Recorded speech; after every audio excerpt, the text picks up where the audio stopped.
Muchísimas gracias por darnos este ratito para poder charlar sobre educación y sobre todo por este Educafakes, tu último libro, en el que desengranas un poquito todas estos mitos, estas falsedades en torno a la educación en el Estado español. Y te preguntaría ya Mm. directamente por esto, ¿cuáles son los principales mitos, cuáles son las principales falsedades que tenemos en torno a este tema? Bueno, nosotros cuando decidimos hacer el libro nos damos cuenta que el debate educativo está impregnado de creencias, de falsedades o de medias verdades, y una de las partes más difíciles fue intentar darle sentido al libro, que no fueran elementos independientes. Entonces hemos decidido agruparlo en 6 bloques. Entonces algunos de los más importantes están relacionados con el esfuerzo y la meritocracia, esa idea de que igual esfuerzo va a concluir siempre en los mismos resultados, que es una de las cosas que nosotros intentamos desmitificar. Un segundo bloque tiene que ver con la igualdad de oportunidades, donde hablamos de cómo influye los condicionantes socioeconómicos y socioculturales en el desarrollo.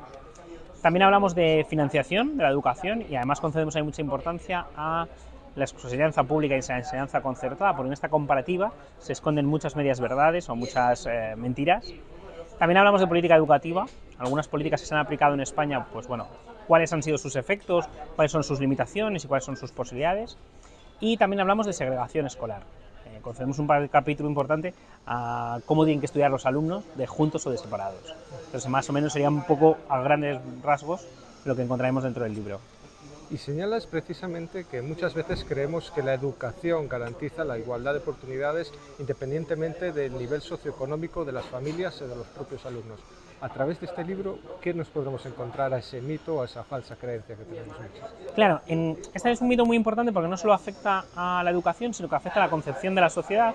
Hay muchas personas que piensan que una vez que la educación pública garantiza que todos los niños y niñas acceden al sistema educativo, los resultados tienen que ver con tu mérito y con tu esfuerzo individual. Sin embargo, lo que ponemos de manifiesto en el libro es que aparecen otra serie de factores que influyen en las trayectorias. Por ejemplo, por dar algunos datos, si tu madre no tiene formación superior, tienes hasta un 12 veces más probabilidades de abandonar tempranamente los estudios.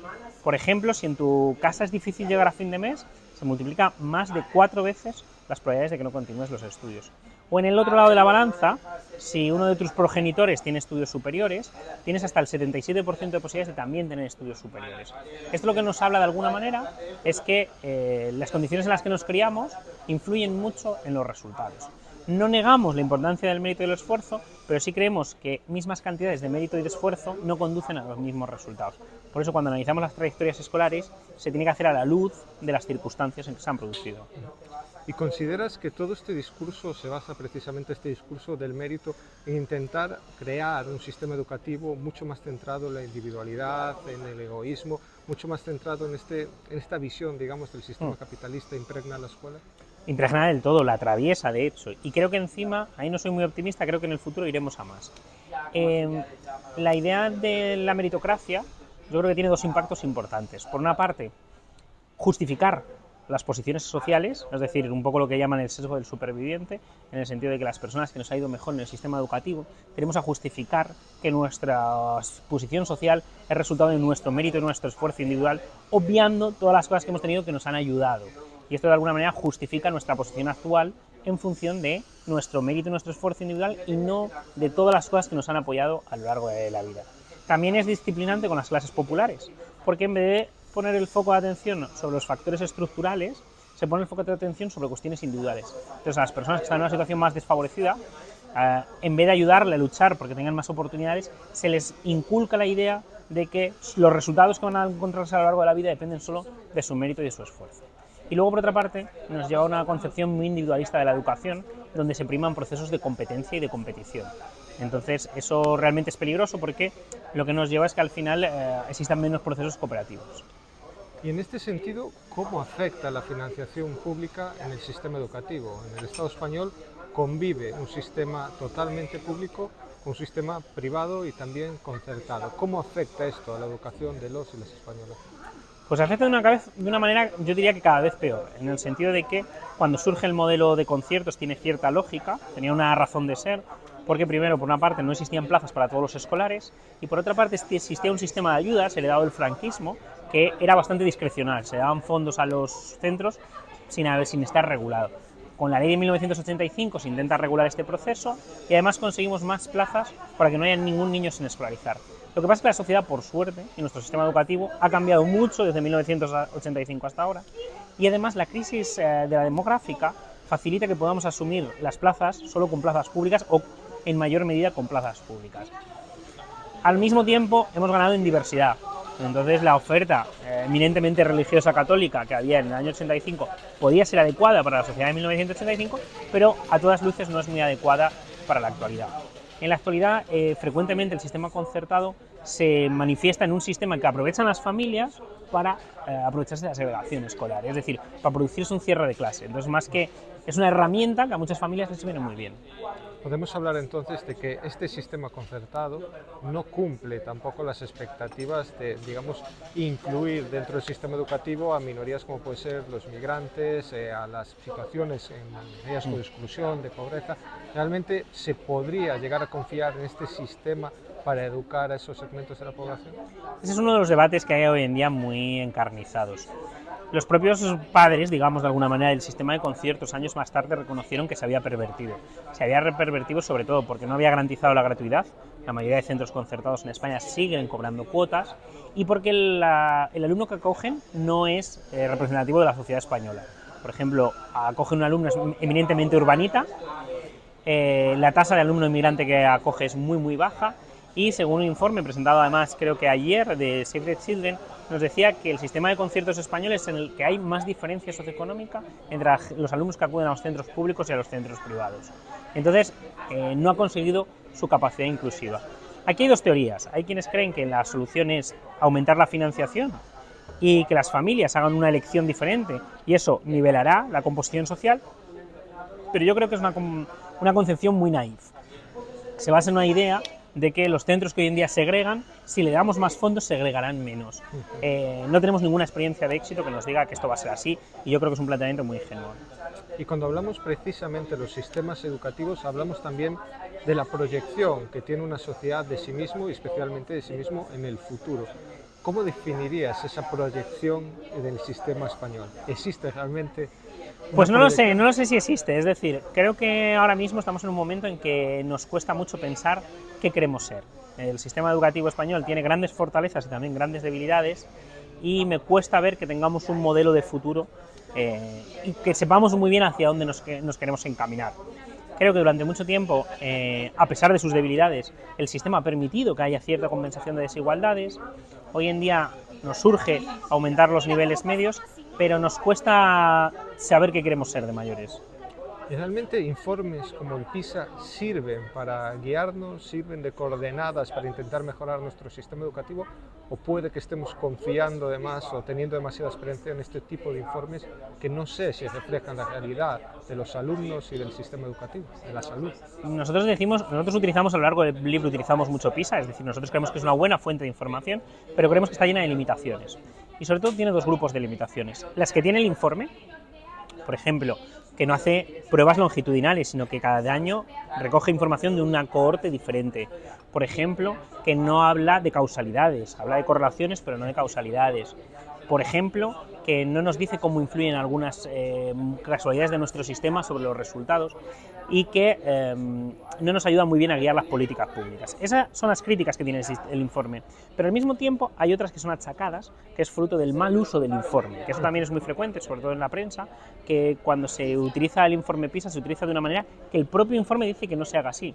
Por ejemplo, cuando se compara alumnado nativo inmigrante, el propio informe te dice que deberíamos de comparar alumnado inmigrante con alumnado nativo del mismo nivel socioeconómico. Y por otra parte, creo que España tiene PISA dependencia. Hay que pensar que España es uno de los países que aporta una muestra mayor a PISA porque queremos representación a nivel de comunidades autónomas, y eso básicamente se debe a la ausencia de pruebas estables a nivel interno. Creo que PISA tiene que ser una fuente de información, pero no la fuente, sino una más, y que debería combinarse sobre todo con informes propios. Creo que el que las comunidades autónomas estén empezando a desarrollar, y también el Ministerio de Educación, evaluaciones diagnósticas propias, que sí que nos va a decir la evolución del alumno en dos momentos de su carrera escolar, en la que podemos hacer preguntas, vamos a poder formular nuestras propias preguntas, creo que va a ser mucho más interesante que el propio PISA. Y antes hablabas de las fortalezas y las debilidades del sistema educativo español. Así a bola pluma, ¿cuáles serían las principales fortalezas y principales debilidades a día de hoy? Bueno, creo que nuestras fortalezas tienen mucho que ver con la educación infantil. Tenemos un sistema de educación infantil muy bueno, que además hay bastante consenso entre los principales partidos de que ese tiene que ser un camino para andar. Tenemos unos docentes de altísima calidad, una escuela rural que es envidiable y estamos avanzando de forma notable en la inclusión del sistema. Entonces tenemos elementos que nos hacen que podemos sacar pecho. Luego, por la parte negativa, creo que las dos debilidades fundamentales del sistema educativo español tienen que ver con la repetición y con el abandono educativo temprano. Eso, cuando hacemos la comparativa internacional, igual que en las otras cosas estamos bastante bien, en abandono y repetición son los indicadores que más nos deberían de preocupar. Y para solucionar esas debilidades, ¿crees que realmente lo principal, debe existir consenso político y qué otros actores sociales deberían intervenir para crear un modelo educativo de futuro, no a corto plazo? Bueno, nosotros en el libro hacemos un ejercicio muy transgresor que es no depositar toda la confianza en el pacto educativo. Creemos que se ha convertido ya en un cliché lo de decir no podemos avanzar porque no tenemos un pacto educativo. Creemos que sería maravilloso, un pacto y un pacto bueno, pero nosotros empezamos a analizar qué escenarios podríamos tener de pacto educativo. Podemos tener un pacto educativo estable con una buena ley, que sería el óptimo, no lo vemos muy viable, pero también el resto de escenarios ya no nos gustan tanto, que sería tener un pacto educativo estable, pero que sea de mínimos, con lo cual al final cada partido cambiaría, entonces no ganaríamos mucho. El otro escenario es que tengamos un pacto educativo estable en el tiempo de una mala ley, lo cual tampoco creo que sea un buen escenario. Entonces lo que pensamos es que si nos fijamos en otras políticas en España, se han producido grandes avances sin tener un pacto de Estado. De hecho, los pactos de Estado son la excepción. Más allá del pacto de ciencia, del pacto de Toledo, del pacto de la violencia de género, en el resto de aspectos no existe un pacto de Estado y estamos avanzando. Sí que es verdad que hay algunos elementos mínimos que yo creo que ayudarían mucho, pues por ejemplo mantener una financiación estable, aproximarla al menos al 5% del Producto Interior Bruto y que sea estable en el tiempo para que no tengamos retrocesos como hubo en la época de los recortes, el que tengamos una ley marco que aunque defina muy poco sea relativamente estable o utilice las mismas gramáticas. Creo que también sería interesante que apostáramos por prevenir antes que curar, es decir, aplicáramos muchas más políticas preventivas antes que eso, y que invirtiéramos también mucho en las primeras etapas, porque son las que estaban demostrado de alguna manera que tienen más retornos. ¿Y crees que esa obsesión por buscar un pacto educativo se basa también en la falsa concepción de que la educación no debe tener ideología, debe ser algo neutro? Sí, esa casi van de la mano. Hay muchas personas que dicen precisamente que la ley no es estable porque es política, que si fuera una ley más aséptica, incluso algunos rememoran a los tecnócratas de 1970 con la idea de que es posible. Nosotros simplemente decimos que no es posible. O sea, no existe la posibilidad de hacer una ley aséptica. Podemos hacer una ley más o menos basada en la información disponible, en la evidencia, pero no existe la posibilidad de hacer una ley aséptica y tanto por acción como por omisión siempre va a estar influenciada y cargada de ideología. La pregunta es si esa ideología es una ideología que podamos compartir todos. Y ya para terminar, ¿por qué deberían quienes nos están escuchando ahora leer este libro, leer este libro que está centrado en la educación, pero que creo que puede llegar a un público mucho más amplio de los que únicamente se interesan por este tema? Nosotros cuando lo escribimos pensando en un gran público, porque estábamos un poco hartos de escribir para los nuestros, de escribir para la academia. Creo que todo el mundo debe de leerlo, animo a todo el mundo por dos motivos. Primero, porque en España no tenemos una sociedad civil muy implicada en educación. Creo que es importante que nos impliquemos en la educación.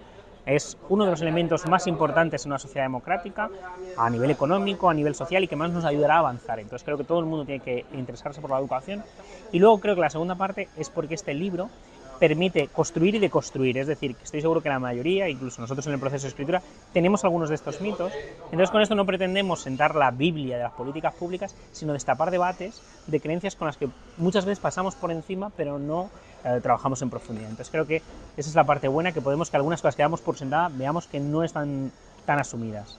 Pues agradecerte este tiempo y que todos los Muchas que nos gracias. están escuchando lean. Un gusto hablar de educación.